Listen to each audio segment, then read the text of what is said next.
Americans are wheeled up to a B-29 super fortress on Saipan Island.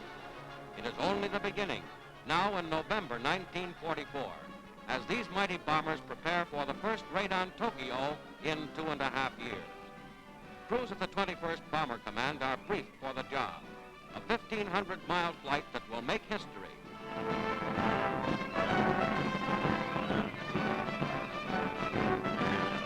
General Emmett O'Donnell, mission leader, checks final details with General Haywood Hansel, commander of the Saipan base super forts, and with Major Moran, his companion in the lead plane, Dauntless Dottie.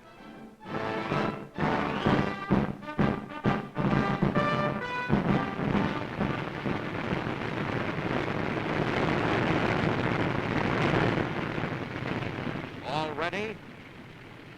Take off.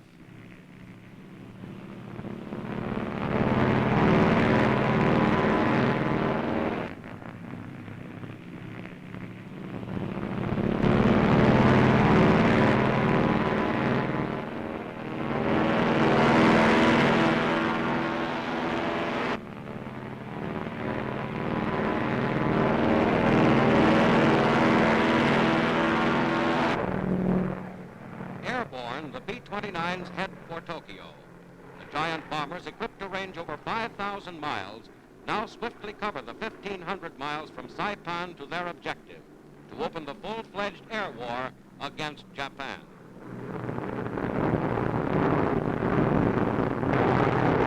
Tokyo, miles below, citadel of the Japanese Empire, a city of 7 million, and a center of aircraft, chemical, textile, and automotive manufacturing. Puffs of flak come up, but enemy fighters are absent. For 2 hours, the mass concentration of B-29s pounds industrial targets.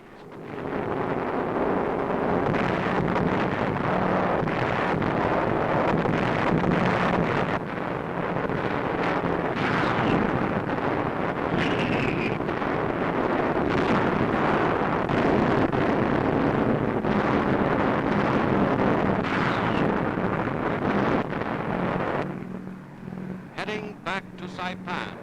The first super fortress mission over Tokyo is a success.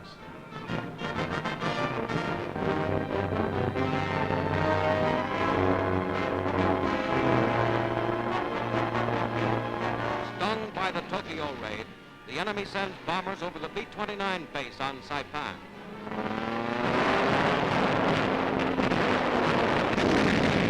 Fires blaze on this base, built in little more than 3 months by Air Force and Navy engineers in a miracle of military construction.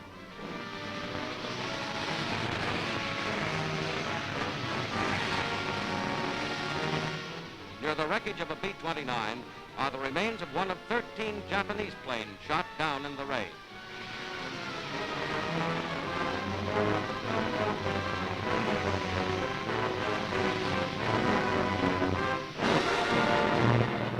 Despite the raid, B-29s again wing out to action, operating on a regular schedule, steadily stepping up the intensity of the war on Japan.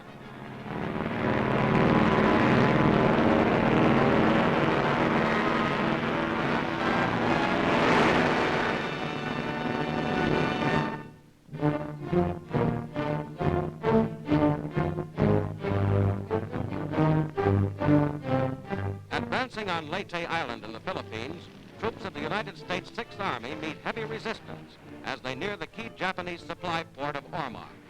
Snipers extract a price all along the way.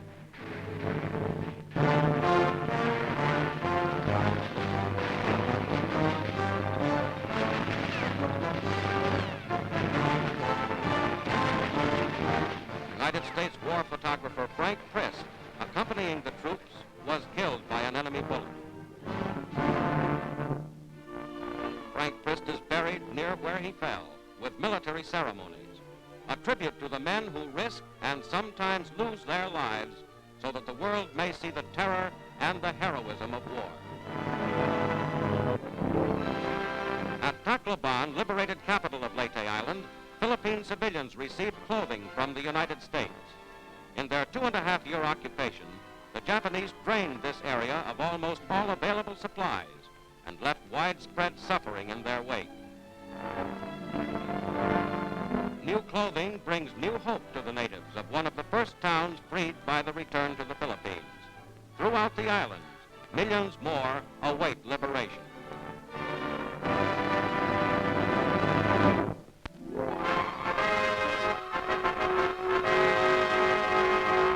The development of an important new Air Force rescue device, the personnel pickup. In initial testing, a heavy sack is lifted by a hook trailing from the plane. A sheep is harnessed for a live test. Contact is made with the low-flying craft.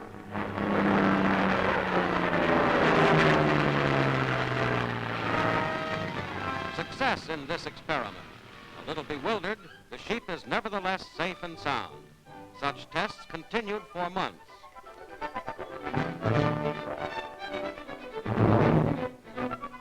Now, the first human subject. A thoroughly trained pilot picks him up at 130 miles an hour.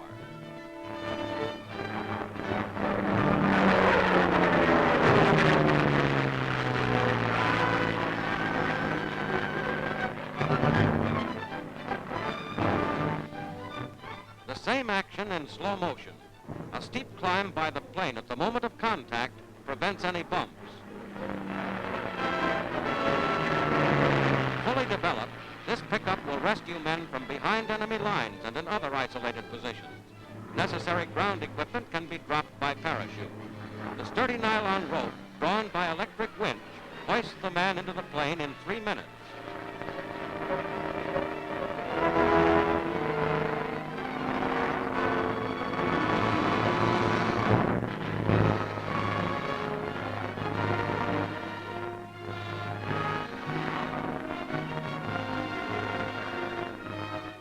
Safe landing, a valuable new rescue technique for stranded airmen.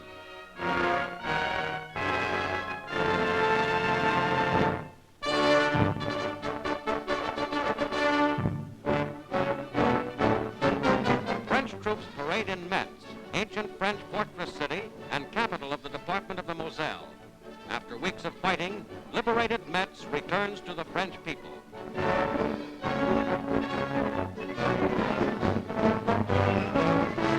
Major General Walker, 20th Corps, represents the American Army and FFI troops who recaptured Metz from the Germans. In official ceremonies, the city is returned to French General Dodi, acting for his countrymen.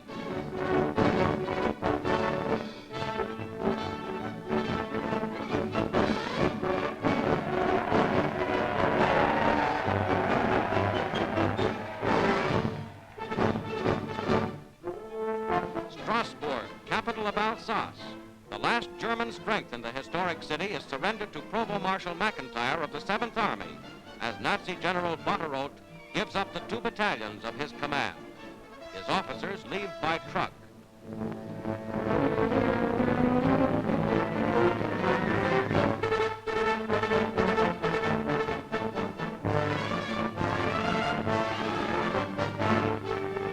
Two battalions, 5,000 German soldiers out of combat. A second great frontier city is won.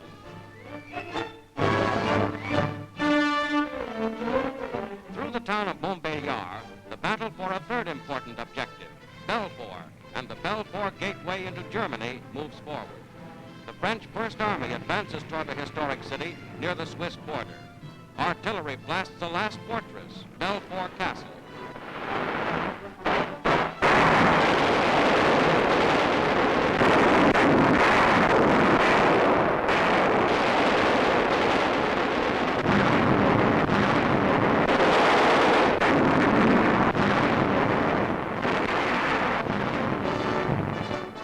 German resistance is quieted. Belfort Castle's deep network of underground tunnels, last haven of the Germans, is inspected by General Armand Chaillet and his staff. The tricolor flies over Belfort.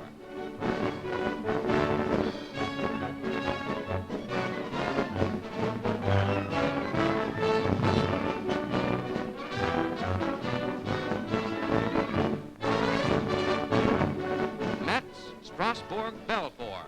3 famed French cities are returned to France.